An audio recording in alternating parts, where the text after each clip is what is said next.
তোর যেমন তোমার আম্মুকে যে সময় বিয়ে করে নিয়েছি বুঝছা, ওই সময় করছিলাম যে মেয়ে ছেলের কোনো কাম নাই, খালি পায়ের উপর বসে থেকে খাবি আর ঘুমাবি, বুঝছা। আর এখন দেখো চাকরানির মতো করে রাখছি, কাম না করলে ভাত নাই, ভালো নাই। হ্যাঁ কে কি তুমি গান এখন দেখো কাম না করলে নিয়ে আসার সময় কত মিথ্যা কথা নিয়ে আসা হয়,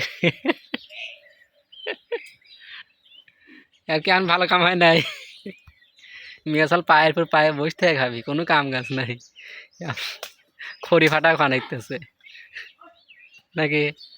হ্যাঁ না কষ্ট হইতেছে, কষ্ট হইতেছে না, তা ভালো।